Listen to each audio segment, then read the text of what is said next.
Hello बच्चों, welcome back. दोस्तों, मैंने आपको जैसा बताया था मेडिवल पीरियड में हमने मुगल एम्पायर तक देख लिया था। मुगल एम्पायर में बाबर, हुमायूं, अकबर, जहांगीर, शाहजहां, औरंगजेब, ये हमने कवर करा था और वो वहां पे खत्म हो जाता है हमारा जो मेडिवल पीरियड है। और मैंने जैसे कि बताया ये एक इन्फ्लक्स पॉइंट है। अगर आप मुगल एम्पायर को देखोगे तो वो मेडिवल पीरियड से एक तरह से धीरे धीरे ग्रेजुअली मूव कर जाते हैं आपने मॉडर्न की तरफ, क्योंकि आप एंट्री ऑफ यूरोपियंस देख लेते हो। ठीक है, आपको जैसा बताया जहांगीर के समय ही जो है जो ब्रिटिश लोग थे वो आ चुके थे इंडिया में। ठीक है, तो वो है। लेकिन लास्ट में एक टॉपिक बचता है कि किस तरह से नए स्टेट्स निकल के आए। मुगल एम्पायर तो था, ठीक है, बाद में, लेकिन मुगल एम्पायर के समय ही, क्योंकि लास्ट रूलर कौन थे मैंने बताया था आपको, Bahadur Shah Zafar. He was the last Mughal ruler जो कि 1857 की क्रांति में लड़ते हैं। लेकिन मुगल रूलर जो है वो तो दिल्ली से चलाते थे देश को, राज को। लेकिन कुछ जो है ना किंगडम्स खड़े हो गए थे बीच में, वो कैसे हुए थे उसके बारे में आज देखेंगे। तो ये है न्यू सक्सेसर स्टेट्स। देखिए, आपको एक मैप दिख रहा होगा, आपको आई डोंट नो कितना क्लियर दिख रहा है, बट एक चीज बता दूं, ये है अवध का एरिया। ठीक है, ये देखिए, ये बंगाल है, जो प्रेजेंट डे बंगाल, बिहार, उड़ीसा, इसका एरिया है। ठीक है, ये अवध का एरिया, यूपी का एरिया। ठीक है, प्रेजेंट डे यूपी। फिर आप आओगे नीचे में तो ये मैसूर का एरिया है, जो कि प्रेजेंट डे मैसूर ही है, कर्नाटका और इसका एरिया है, केरला का, मतलब ये बीच का एरिया है। ठीक है, और एक एरिया ये है हैदराबाद का एरिया, आंध्रा का एरिया। ठीक है, अभी तो तेलंगाना का एरिया हो गया। ये चार जो है ना सक्सेसर स्टेट्स उभर के सामने आते हैं मुगल एम्पायर के ही समय, औरंगजेब के समय नहीं, उसके बाद। लेकिन ठीक है, तो सबसे पहला हैदराबाद है।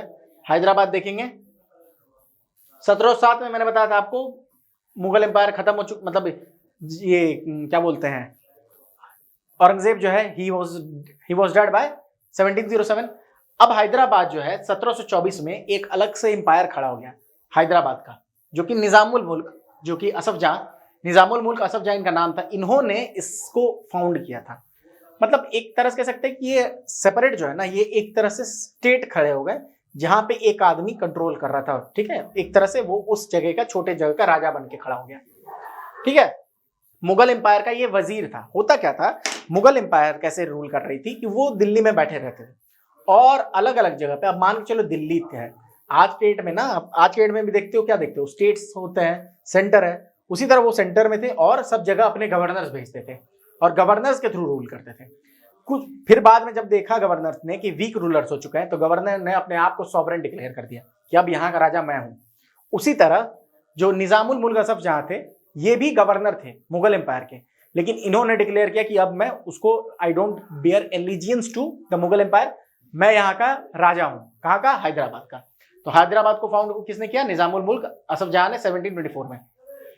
1720 से ही उन्होंने स्ट्रेंथन करना स्टार्ट कर दिया था। और इन्होंने क्या किया था, सबसे जरूरी चीज, कि रिलीजियस टॉलरेंस की पॉलिसी अपनाई थी।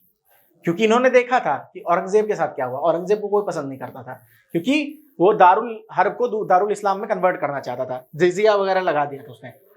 फिर ये तो हो गया आपका हैदराबाद का। फिर हम बंगाल की ओर बढ़ते हैं। बंगाल को मुर्शिद कुली खान ने 1770 में फाउंड किया था। मुर्शिद कुली खान और अलीवर्दी खान, ये दो लोग थे। ये लोग जो है गवर्नर थे, ये लोग भी वही थे, मुर्शिद कुली खान भी गवर्नर था। 1717 में आप देखोगे फारूक शेर ने फरमान दिया था, जिसको मैग्ना कार्टा बोला जाता है, इसको ब्रिटिश को। उसी समय बंगाल में जो वहां गवर्नर थे, उन्होंने बोला अब हमारा सॉवरेन राइट है बंगाल के ऊपर और हम यहाँ के रूलर हैं। और वो दो कौन थे, मुर्शिद कुली खान और अलीवर्दी खान।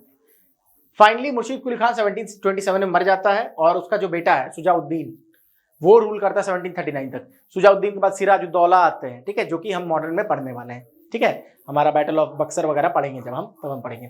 अलीवर्दी खान ने सुजाउद्दीन को ही मार दिया और रूलर बन गया बंगाल का, और फिर उसके बीच टसल स्टार्ट हुआ था। ठीक है, तो अलीवर्दी खान, याद रखने की चीज क्या है, हैदराबाद को निजामुल मुल्क असफ जहां ने, बंगाल को मुर्शिद कुली खान और अलीवर्दी खान ने। उसके बाद आता है हमारा अवध का एरिया। अवध सदात खान बुरहानुल मुल्क इनका नाम था, इन्होंने फाउंड किया था अवध को। सेम बात है, वो भी जो है गवर्नर थे अवध के और इन्होंने अपने आप को सॉवरेन किंग मान लिया था। और इसके बाद इनके जो नेफ्यू थे सफदरजंग, वो आए थे यहाँ पे रूल करने के लिए अवध में। ठीक है, चलिए फाइनली हम देखेंगे मैसूर के बारे में, जो कि बहुत इंपॉर्टेंट बन गया, चूंकि वहां पे 4 युद्ध हुई थी। एंग्लो मैसूर वार, हम जब मॉडर्न हिस्ट्री पढ़ेंगे उसमें एंग्लो मैसूर वार, एंग्लो मराठा वार सब पढ़ने वाले। तो मैसूर जो है एक एरिया है जो कि हैदर अली ने फाउंड किया था। हैदर अली कौन था? एक कमांडर था। उसने जो है अपने आप को एक सॉवरन लीडर, धीरे धीरे वो ही ग्रू टू प्रोमिनेंस, क्योंकि वो मतलब एक श्रूड इंसान था, तेज तर्रार था दिमाग से, तो प्रोमिनेंस में आता है। और उसने मैसूर की स्थापना की। किसने? हैदर अली ने। वो कमांडर था, ठीक है। ये हैदर अली जो है ये बहुत पेटी ऑफिसर था मैसूर आर्मी में, पढ़ा लिखा भी नहीं था, लेकिन विजनरी बहुत था। और उसने वेस्टर्न मिलिट्री इक्विपमेंट का इंपॉर्टेंस समझा है, उनकी ड्रिल के, उनके डिसिप्लिन को समझा, और उसी लाइन पे अपनी आर्मी को इसने खड़ा किया था। फाइनली 1782 में जो है ये मर जाता है। जो सेकंड एंग्लो जो मैसूर वॉर होता है उसमें ये मर जाता है हैदर अली, और उसका बेटा टीपू सुल्तान वो फिर राजा बनता है, ठीक है। टीपू सुल्तान को लायन ऑफ मैसूर भी कहा जाता है। और फाइनली इसने बहुत मॉडर्न नेवी जो है बनाती है और बना दी, और वेस्टर्न वेपन को भी कैरी किया था। इसने बहुत दोस्ती भी की थी, क्योंकि इसकी लड़ाई चल रही थी ब्रिटिश से, तो इसने पोर्चुगीज से दोस्ती की थी, ठीक है। लेकिन फाइनली इसको 4 युद्ध हुए थे। लास्ट में 1799 में जो है फाइनल बैटल जो है, 4th बैटल जो होती है, उसमें ये मर जाता है, ठीक है, टीपू सुल्तान भी। और उसके बाद जो है वुडिया डायनेस्टी को जो है मैसूर दे दिया जाता है, ठीक है। तो ये है कहानी आपकी मैसूर की। तो ये 4 आपको याद रखना है। चारों का फिर से बता रहा हूं। अगर आप देखेंगे तो बंगाल मुर्शीद कुली खान, अलीवर्दी खान, अवध, देखिए फिर से स्टार्ट से देखते हैं, आपको रिवाइज करवा दूं एक बार। हाँ, हैदराबाद आपका निजामुल मुल्क असफ जहां का के द्वारा स्टैब्लिश किया हुआ है। आपको दे देंगे, ये लिस्ट दे देंगे, 4 नाम इधर 4 नाम इधर, मैच द फॉलोइंग। तो हैदराबाद निजामुल मुल्क असफ जहां, बंगाल मुर्शीद कुली खान अलीवर्दी खान, अवध सद्दात खान बुरहानुल मुल्क, और फाइनली मैसूर हैदर अली, और उसके बाद टीपू सुल्तान, ठीक है। तो this is all that you need to know about the medieval portion. Medieval में इतना ही है, इसके अलावा कुछ नहीं पढ़ना है। इसी चीज को बार बार रिवाइज करते रहना है। That's all that you need. इससे ज्यादा नहीं पढ़ना है, ठीक है। अब हम मॉडर्न की तरफ चलेंगे और मॉडर्न हिस्ट्री को समझते हुए चलेंगे। मॉडर्न हिस्ट्री से सबसे ज्यादा क्वेश्चंस बनते हैं, तो उनको ध्यान में रखते हुए अच्छे से पढ़ते हुए हम लोग चलेंगे। चलिए, तो मिलते हैं फिर मॉडर्न हिस्ट्री क्लास के साथ। Till then take care and keep on revising things. Thank you.